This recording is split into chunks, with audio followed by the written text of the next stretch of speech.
Hello all students. Today I'll explain you all the second part of chapter 6. The name of the chapter is Kapil Dev. Students first part में हमने पढ़ा था कि कैसे कपिल देव ने अपना कैरियर स्टार्ट किया और टीम में अपनी जगह बनाई। उसके बाद फिर टेस्ट मैचेस के लिए उनका सिलेक्शन पाकिस्तान टूर पे जाने वाली इंडियन टीम में हुआ। ओके, उसके बाद फिर स्टार्ट करते हैं। There after there was no stopping Kapil. He scored 59 as a night watchman and that earn the tag of an allrounder. देखिए, उसके बाद फिर कपिल जो है रुके ही नहीं। उन्होंने 59 बनाया है नाइट वॉचमैन के रूप में। उन्होंने 59 रन बनाया है और उसके बाद फिर उनको ये जो है ऑलराउंडर का टैग लग गया। मतलब लोग उनको ऑलराउंडर कहने लगे। टेस्ट टीम में जब उनका सिलेक्शन हुआ तो कपिल देव जो है नाइट वॉचमैन के रूप में इनको उतारा गया। नाइट वॉचमैन उसको बोलते हैं जैसे कि टेस्ट मैच पूरा दिन भर का होता है ना, तो एकदम लास्ट टाइम में जब दिन एकदम ख़त्म होने वाले होते हैं तो 5 ओवर, 4 ओवर, 10 ओवर, 8 ओवर रहता है, तो उस टाइम किसी बॉलर को जो है क्रीज पे भेजा जाता है ताकि वो विकेट ना गिरने दे और मतलब वो दिन निकल जाए। फिर नेक्स्ट डे से नई शुरुआत करती है टीम। ओके, तो इसी तरह से ये एक तरह से बॉलर ही थे ना, तो इनको नाइट वॉचमैन के रूप में भेजा गया जहां इन्होंने 59 रन बनाए। तब से इनको ऑलराउंडर कहा जाने लगा। He confirm this later in the season when he scored a century against the West Indies. देखिए, उन्होंने यह कन्फर्म कर दिया बाद में, एक सीजन में उन्होंने यह कन्फर्म कर दिया जब वो लोग वेस्ट इंडीज के खिलाफ खेले, जहां पे कपिल देव ने सेंचुरी जड़ा, मतलब शतक बना दिया। तो वहां पे ये कंफर्म हो गया कि ये ऑलराउंडर हैं।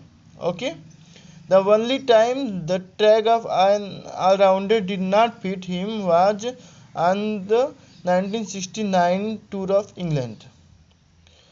देखिए, जब उन्होंने 59 रन मारे पाकिस्तान में तो उन्हें नाइट वॉचमैन कहा जाने लगा। उसके बाद जब इन्होंने वेस्ट इंडीज के खिलाफ शतक जड़ दिया तो एकदम कंफर्म हो गया कि ये ऑलराउंडर हैं।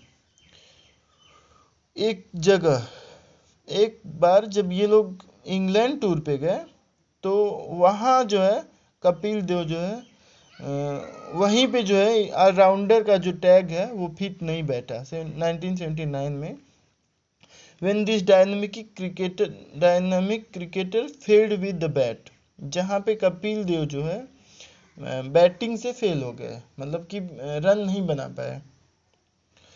He bowled with his customary fire and efficiency in the test matches and also in other matches but somehow failed to get the runs। देखिए, उन्होंने बहुत अच्छी बॉलिंग की, जैसे वो बॉलिंग करते हैं पूरी क्षमता के साथ उन्होंने टेस्ट मैच में बॉलिंग की और अन्य मैचों में भी बहुत अच्छी बॉलिंग की, लेकिन किसी तरह से वो जो है फेल हो गए रन बनाने में। वहाँ पे मतलब रन नहीं बना पा रहे थे, बैटिंग से फेल हो गए। यहीं पे जो है ये ऑलराउंडर का जो टैग है वो फिट नहीं बैठता था। He used to get out in his eagerness to hit the ball in the air rather than take his time and play his shot। देखिए, जो उनका नैसर्गिक गेम था बॉल को हिट करना, उसी की वजह से मतलब वो क्या करते थे कि बॉल को हवा में मारते थे, मतलब कि उठा के खेलना इनको पसंद था। चूंकि टाइम नहीं देते थे ये खेल पे अपने, मतलब कि रोक करके खेलें, अच्छे शॉट्स लगाएं, ऐसा नहीं करते थे। ये बॉल को इनका जो ईगरनेस था उत्सुकता थी, जो जिज्ञासा थी बॉल को हिट करने की, उसी की वजह से ये फेल हो गए। This of course was solely due to inexperience which was amply proved on the 1982 tour of England when he scored 300 runs in 3 matches. देखिए यही वजह थी कि मतलब फेल हो गया। और तो और एक कारण और था, इनका इनएक्सपीरियंस, मतलब कि अनुभवहीन थे वो, बहुत ज़्यादा मैचेस नहीं खेले थे ना, तो इसलिए इतना इनको एक्सपीरियंस नहीं था, उसकी वजह से भी यह प्रूव हो गया 1982 में, जब ये लोग इंग्लैंड टूर पे गए, वहाँ पे यह प्रूव हो गया जब ये 300 रन बनाए, 3 मैचेस में 300 रन बनाए। After that 1978 tour it has been a case of rising career graph. उसके बाद इनका 1978 में जो है इनका कैरियर थोड़ा सा ऊपर बढ़ा, मतलब रैंकिंग में ये आगे आए।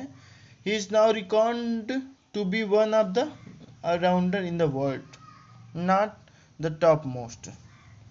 इन्हें वर्ल्ड में जो सबसे टॉप के जो ऑलराउंडर थे उनमें इनको गिना जाने लगा, उनमें इनकी गिनती होने लगी।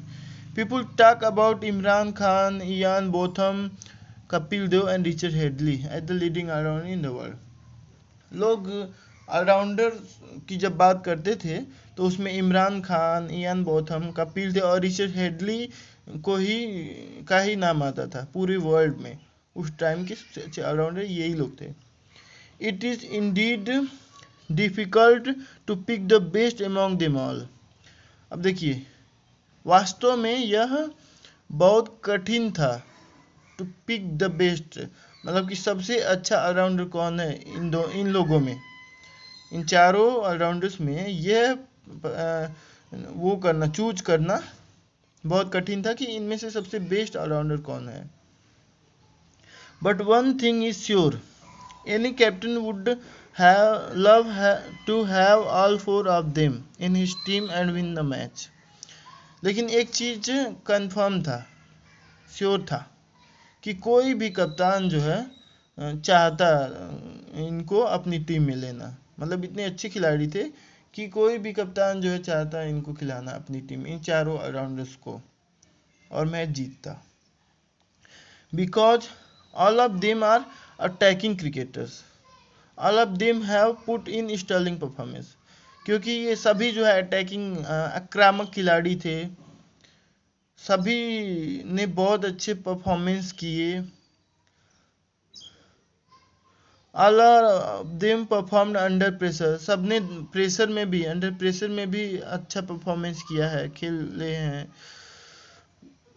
Prove that they have the flamboyance and the ability to take any opponent at any given time. और इन लोगों ने यह साबित कर दिया है कि इनमें अपार क्षमता है, वो एबिलिटी है कि किसी भी सिचुएशन में किसी भी अपोनेंट के खिलाफ, मतलब किसी भी टीम के खिलाफ ये किसी भी समय मतलब खेल सकते हैं धैर्यपूर्वक। Picking the best players out of them is basically a subject of extensive exercise, and there would always be people who would agree with you and also disagree with you on the merits and dismerits of each। देखिए अब basically ये चारों जो खिलाड़ी थे उनमें से सबसे बेस्ट प्लेयर कौन है उसको चूज करना जो है एक कठिन अभ्यास करने के बराबर था। क्योंकि अगर आप बोलेंगे ना कि ये खिलाड़ी बेहतर है, तो कुछ लोग आपसे एग्री करेंगे और कुछ लोग जो है एग्री नहीं करेंगे। ओके, क्योंकि चारों जो है बहुत ही बेहतरीन ऑलराउंडर थे उस। In Kapil's case, he had the disadvantage of not having a strike bowler along with him, which means that the entire pressure of taking wickets is entirely on him. देखिए मतलब कपिल देव के मामले में उनका एक डिसएडवांटेज था कि उनके पास कोई जो है उनके साथ स्ट्राइकर बॉलर नहीं था कोई। ओके, इसलिए जो है सारा प्रेशर जो है विकेट लेने का ये इन्हीं के ऊपर था, कपिल देव के ऊपर ही विकेट लेने का सारा प्रेशर था, क्योंकि इनके साथ कोई स्ट्राइकर बॉलर नहीं था जो इनके साथ अच्छी बॉलिंग कर सके। The opponents also know that since he is the only player capable of running through the side, they are extra careful while playing with him, and thus he does not always capture the kind of wickets that is expected of him। देखिए, इसीलिए इनके साथ कोई striker bowler नहीं था, इसलिए सारा pressure wicket लेने का इन्हीं के ऊपर था। यह अपोनेंट भी जानते थे इस बात को। अपोनेंट मतलब ना जो इनके खिलाफ जो खेल रहे थे सामने वाले खिलाड़ी, वो सब भी इस बात को जानते थे कि यही एक खिलाड़ी है जो कैपेबल है। इसलिए वो जो बैट्समैन होते थे वो सब एक्स्ट्रा केयरफुल रहते थे, मतलब कि और ज़्यादा सावधान रहते थे इनको खेलते वक्त। जब ये बॉलिंग करने आते थे तो इनको जब वो खेलते थे तो थोड़ा सा सावधानी बरतते थे। इसी वजह से यह इस तरह के जो है विकेट लेने में नाकाम रहते थे, इसलिए इनको जैसे विकेट नहीं मिलता था जो इनसे एक्सपेक्ट किया जाता था कि विकेट लेंगे, इनको विकेट नहीं मिलता था, क्योंकि जो है बैट्समैन ना केयरफुल रहता था कि ये जो बॉलर को हमको रोक के खेलना है, बहुत अच्छे से खेलना है, आउट नहीं होना है, इसलिए इनको विकेट नहीं मिलता था। Also during Kapil's time, the Indian batting has not been consistent। और तो और उस दौरान कपिल देव के समय में जो इंडियन बैटिंग थी वो भी सुसंगठित नहीं थी, मतलब कि वो भी उस समय संगठित टीम नहीं थी। With the result that he has hardly time to take off his bowling boots and put on his batting shoes। यही परिणाम स्वरूप इनके पास बड़ी मुश्किल से थोड़ा सा समय रहता था कि बॉलिंग बूट उतार करके, मतलब बॉलिंग करते थे ना, बॉलर थे तो जाते थे शूज उतार करके बैटिंग वाला शूज पहनते थे। मतलब समझ रहे हैं कि जैसे ही बॉलिंग करके गए ड्रेसिंग रूम में, फिर बैटिंग करने के लिए भी नहीं जाना पड़ता था। Before he is called to go for the rescue act, इनको बुलाया जाता था वहाँ पे। This had undoubtedly put a lot of pressure on Kapil and it has at times made him play some loose shots which have brought about his early dismissal. देखिए, undoubtedly निसंदेह ये सब चीज़ें जो है इन सब चीज़ों की वजह से ही कपिल देव के ऊपर बहुत ज़्यादा दबाव रहता था, प्रेशर रहता था हर समय। और इसी वजह से मतलब इसी प्रेशर की वजह से उन्हें वो जो है लूज शॉट खेल जाते थे।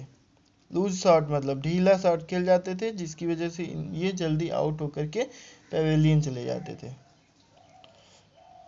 But with greater experience and added responsibility after becoming the captain, such shots have become rare and will definitely contribute to a consistent performance in future।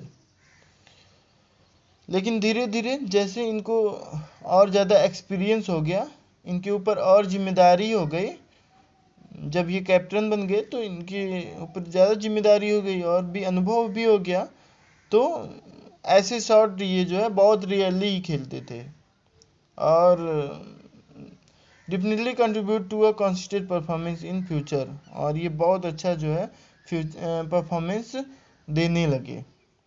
I am convinced that if Kapil had more experienced, the 1979 over test which we draw and did not win, falling short by 9 runs, could easily have been won।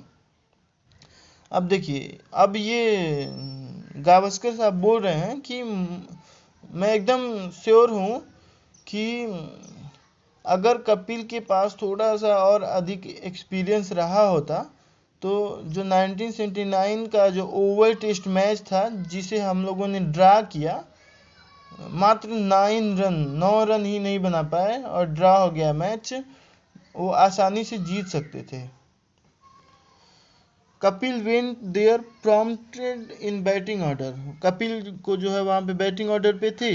And the first delivery itself be turn to hack out of the ground and ended up being cut at long on. इन्होंने पहली ही गेंद को जो है खूब उछाल के मारा और जो है बाउंड्री पे जो है लॉन्ग ऑन पे कैच हो गए।